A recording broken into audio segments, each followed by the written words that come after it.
Salut, bienvenue dans Escale à Nanarland, émission qui explore la face cachée du cinéma. Au programme aujourd'hui, un dragon qui a les boules, la furie du crocodile et un mauvais ravalement de façade.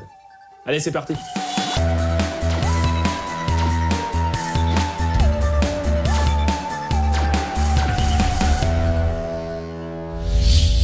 On a déjà parlé de l'adaptation de Dragon Ball Made in Hollywood. Mais dans les années 90, il y a aussi eu un Dragon Ball Made in Taiwan. Alors oui, à l'époque, le Made in Taiwan, c'était des montres qui marchaient pas et des vêtements qui prenaient feu à côté des radiateurs. Mais c'était surtout des jouets qu'on adorait. À la peinture au plomb.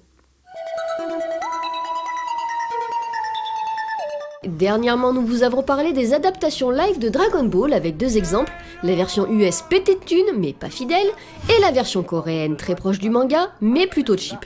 Voici aujourd'hui la version Made in Taiwan, fauchée et pas fidèle.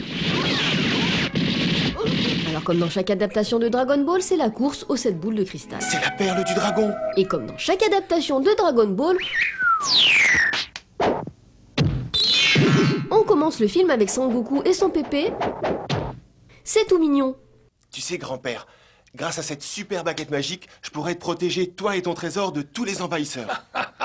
Là comme ça, on dirait pas, mais quand ils s'entraînent, ça rigole plus. Entre les sessions d'acrobranche de l'extrême, les courses-poursuites sous terre, ou les bastons à grands coups de bâton magique dans l'arrière-train.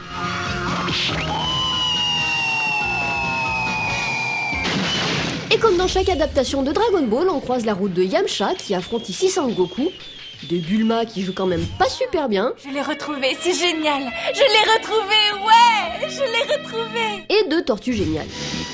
Sur ce dernier personnage, pas de grosse trahison, le vieux maître est assez proche de l'original. Foufou, vachement balèze et assez pervers. Quoi? Du côté des méchants, par contre, c'est freestyle, entre le chef cornu tout en latex et ses sbires qu'on croirait sortis d'une pub du début des années 80, c'est la fête au look improbable. Alors et le film? Eh bien si on enlève une bonne dose d'humour ultra poussif et des dialogues quand même assez insipides... Pif, pif, pif! Attention! J'étais chanteuse à Tokyo. Qui c'est ça? il nous reste des combats parfois bien troussés. Parfois moins bien. On a aussi droit à un festival d'effets spéciaux très approximatifs, dont ces attaques de vaisseaux synthétiques, ou le célèbre nuage magique qui devrait repasser le contrôle technique parce que ça fume un peu là.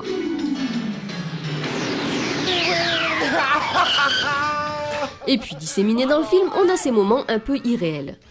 Bon, la VF n'a sans doute pas aidé. Un pot de crème. Un sac de riz, un sac de riz, Un plat de pâtes, un plat de pâtes. un pot de crème, un pot de crème. J'ai bien peur que tu aies perdu. Mais bon, malgré ces numéros musicaux un peu gênants, le verdict, c'est que des versions live de Dragon Ball, c'est celle-ci la plus digeste. Pour le moment. Allez, au revoir, et sans rancune. Hein? Tu me le paieras.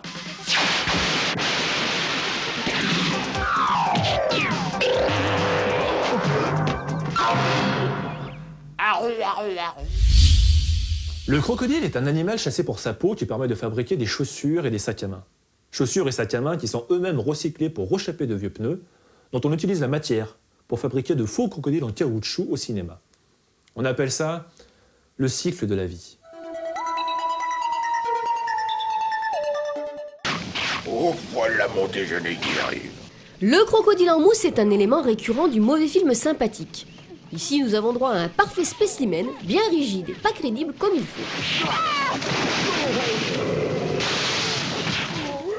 Je vais t'apprendre les bonnes manières. À la casserole. Oh oui. Un cas d'école. Un bon lifting, c'est pas censé se voir. Si ça se voit trop, c'est que c'est raté. Prenez par exemple des acteurs comme Demi Meg ou Sylvester Stallone. Et ben au cinéma, c'est pareil. Le botox en image de synthèse, c'est juste pas possible. Merci George Lucas.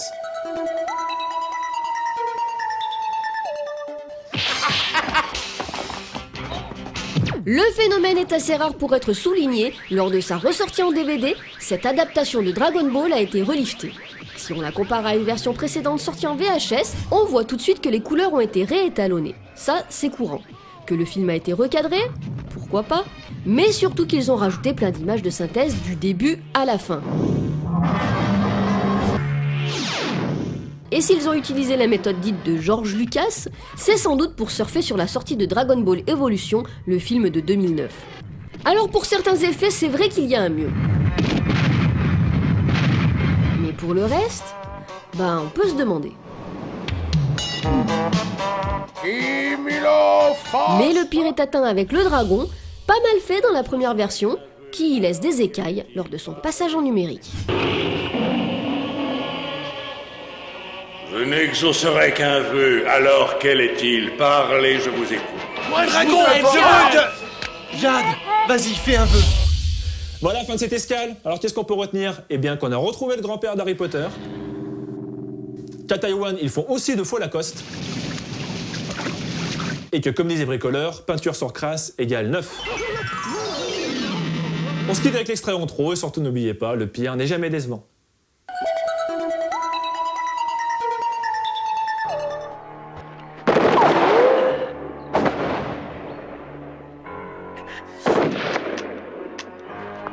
Merde. Pas de peau, Boy Scout. J'ai gardé le meilleur pour la fin.